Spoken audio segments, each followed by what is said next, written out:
Hey everyone, and welcome back to another video. Continuing with the end of the year videos that I've been making recently, today I'll be talking about K-pop groups that debuted in 2022 and share with you a ranking of what I view to be the 10 most relevant rookies of the year. Since no groups that debuted in 2021 are going to be in here, IVE, Extraordinary Heroes, and any other K-pop groups that debuted in 2021 will not be included. And as usual for me, I'm also choosing to exclude newjeans and classy. I have no personal vendettas against any of the members of those two groups, but I don't like some of the people running their companies such as Minheejin, and therefore I haven't engaged with any of the content of those two groups, and besides a couple of listens of Classy's first album, I haven't streamed any of their songs since. So I don't have enough information to accurately rank those two groups within this list, and hopefully you all can understand that. As usual with my top 10 videos, we're going to be starting off with number 10, which is going to be the bottom of the list, and make our way all the way up to number 1, who are my favorite rookies of 2022. Make sure to leave a comment telling me who your favorite rookie group of 2022 is. Also follow me on Instagram, link to my page will be in the pinned comment, and without further ado, let's talk about group number 10.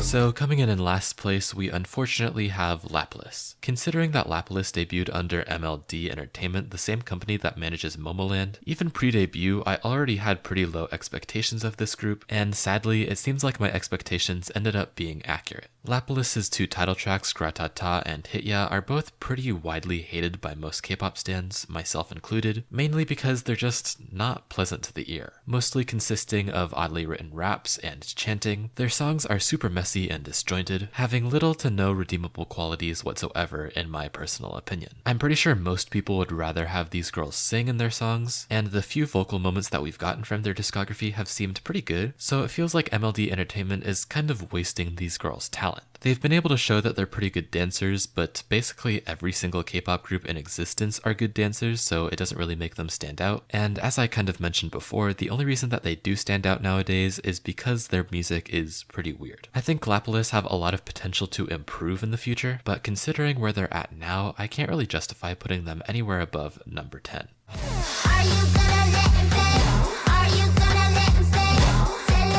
Coming in at 9th place, we've got XG, a Japanese girl group that I believe comes from the same company as Hikaru from Kep1er, and as we all know, XG basically promotes themselves the same as any other K-pop group, even performing on Korean music shows, so I thought it would be fine to include them in this video. But considering they're at number 9, there are a few problems that I have with XG. First of all, the most glaring problem that I have with this group is that they debuted in March, meaning that they've been around for over 9 months now, but they still only have 2 official songs under their name, being Tippy Toes and Mascara, both of which are pretty popular within the K-pop community. And although I can praise these 2 songs for having pretty interesting and unique hooks, I just don't think you can be an almost year-old group and only have 2 songs. As a listener and fan, I need a lot more material in order to really grasp onto a group, and when you only release singles the way XG do, you kind of end up fading into the background, considering that most K-pop groups release 5 or 6 songs at a time. So while I used to be a pretty big fan of XG's music, I can only re-listen to the same 2 songs so many times before I lose interest. I also think that with so few songs under their belt, the members aren't really able to show off their talent, especially when you consider that Tippy Toes and Mascara aren't very difficult songs to sing. Not saying that every single group needs to have super vocally tough songs, but when you have so little music, there needs to be something besides a catchy hook to keep me interested. Finally, I know XG and some of their members have gone viral recently for their rap mixtapes that they've unofficially released, but personally, and this might be an unpopular opinion, I wasn't really impressed by them, so that didn't end up boosting them up this list at all. For all of these reasons, I'm just not super interested or impressed by XG recently, leaving them at number 9.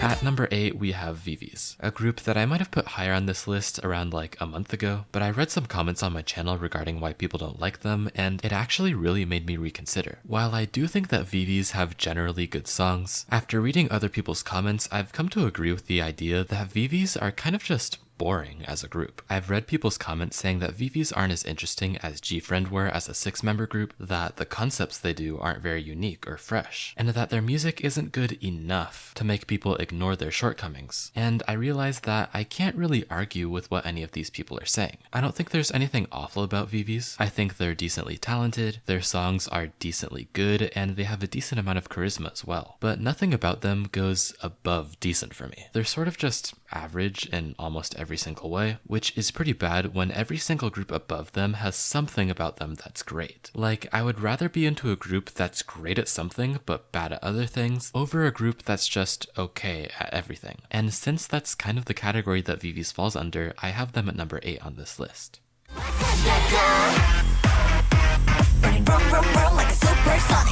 Coming in at number 7, we have Kep1er, and I would say this is the area where I start praising groups instead of being negative. So to start off with the positives for Kep1er, I think Kep1er are some of the best performers to debut this year. Through Girls Planet and Queendom 2, these girls proved that if nothing else, they can put on a good show, and I have to give them kudos for that. Their stage presence as a full group is pretty unbelievable, especially when you consider that they only started training together after Girls Planet ended. I also think Kep1er have way better B-sides than people give them credit for. Of course, we all know and love Mask, but I think the Up album was basically no skip too, and the We Fresh album had a couple standout tracks like Downtown. The only thing that really turns me off of Kep1er as a group is how toxic their fandom is. From people hating Bahie so much that they won't let her make one mistake without dragging her through the mud for it, to Bahie solo stans wishing really terrible things on the rest of the members. Keplians are a fandom that I really just can't associate myself with, but I do like engaging with Kep1er as a casual listener, leaving them safely at number 7.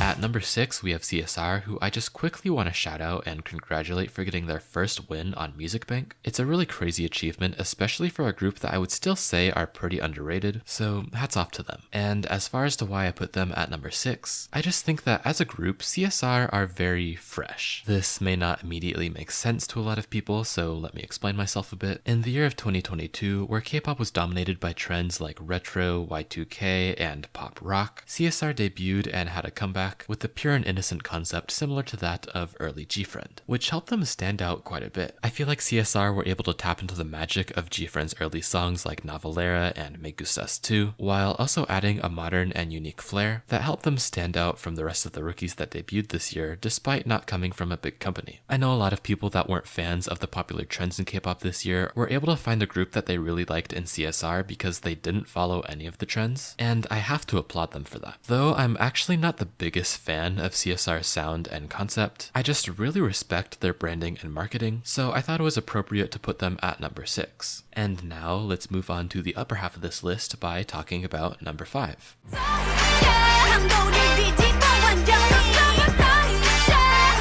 So I already know that a lot of you are probably confused as to why NMIXX are in the upper half of this list. I've mentioned numerous times on this channel about how much I don't enjoy NMIXX's music, and I've expressed my dislike for I.O.I, Tank, and DICE individually. So naturally, I guarantee that a lot of my regular viewers would expect them to be in like the bottom 3, if not last. But the thing is, though I personally don't enjoy what NMIXX are all about, recently I've come to respect them a lot more than I used to. As I mentioned before, I'd rather have a group that's interesting but not to my personal taste than a group that's kind of just mediocre all around. And the one thing that NMIXX undeniably are is interesting. Even if millions of K-pop fans like me don't like their songs, tracks like I.O.I and DICE are ones that'll stick in your mind for months afterwards, even if you don't listen to them regularly. And because of this, NMIXX ends up being one of the most memorable groups that debuted this year. Whether you love or hate them, basically everybody is talking about them, and though I might not have before, nowadays I do respect that kind of marketing. NMIXX is the kind of group that you can't help but anticipate what they're gonna release next. And that's a pretty huge amount of power for a group that's less than a year old. And in addition to this, they also have the talent to perform any song that they put out to the highest degree. Like, they have top tier idols in the vocal, rap, and dance department. So you can't say that they don't deserve their idol status. So overall, even though I'm not the biggest fan of NMIXX, I really do respect them, and therefore I have them at number 5.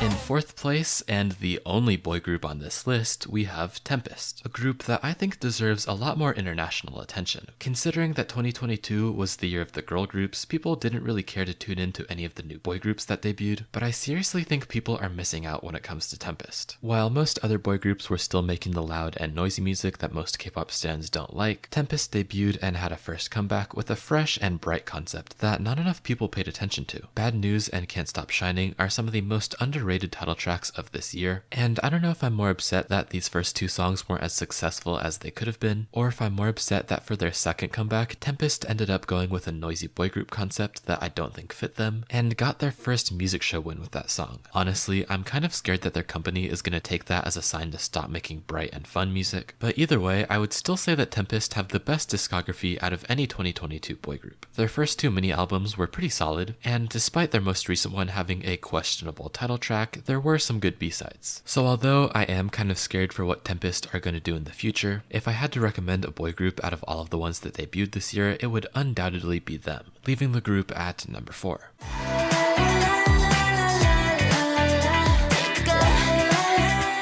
Third place, we have S and their subunit called Acid Angels from Asia. Lots of you probably know S as the group that's supposedly gonna debut with 24 members. Honestly, I don't really know what that's all about. I mostly just like them for their music. Because out of all of the groups that put out songs under this Y2K trend that happened this year, my favorite rendition of this trend was Generation by S. Because wow, they really just debuted with one of the best songs to ever exist. Although this debut wasn't necessarily the most unique or innovative out of all the debuts this year, the fact that this group released my favorite Y2K inspired track out of the dozens of groups that attempted the same sound made me have to put them on my radar. Generation's the kind of song that you can listen to whenever, wherever, or however you're feeling, and a song needs a special kind of magic to do that. Because of all of this praise, some of you might be wondering why they're not at number 1, and to explain that, I will say I'm not the biggest fan of their B-side so far. I only like 2 out of their 4 songs, so that's not the best record, but those 2 songs are basically perfection. I'm also not too sure how great they are vocally. They're decent enough performers, but I don't think they've really proven themselves talent-wise yet, so I didn't want to put them top 2. I think S are good performers and they have amazing music, but the 2 groups I put above them also have amazing music, and seem to have the edge performance-wise, leaving S at number 3.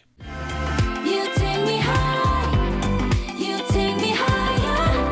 In second place, unsurprisingly, we have 50/50, a group that I think literally has everything they need to dominate K-pop, except the hype to back them up. Having my personal favorite debut album of this year, I've literally listened to this group for over 9 hours over the past 2 months, and their discography isn't even 15 minutes long, they only have 4 songs. But each of those 4 not only haven't aged a day, but they also stand out amongst the crowd. Utilizing genres such as city pop, synth pop, and glitch pop all in a 4-song mini, 50/50 are already looking like they're gonna have one of the most unique and powerful discographies in K-pop. And to back that up, the group has also already proven that they can sing by performing on music shows with little to no backtrack. This is a group that I'm already obsessed with musically, and will do my best to promote them on this channel, so I feel pretty comfortable saying that they deserve their number 2 spot in this video. And now, let's talk about my all-time favorite rookie group of 2022.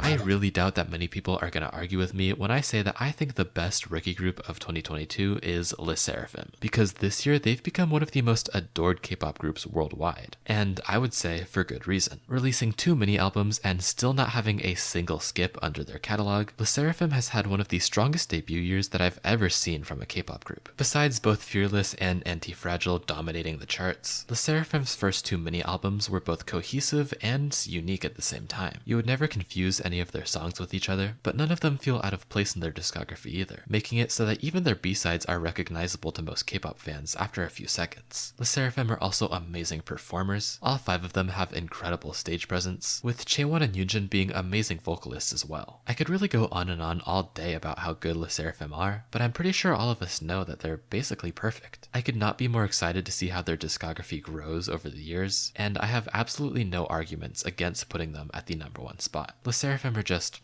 they're great. And that concludes this video. Thank you all so much for watching, and I hope you enjoyed. If you did enjoy, consider leaving a like, and if you want to see more of my content, consider subscribing. And don't forget to comment who your favorite rookie group of 2022 is in the comment section down below.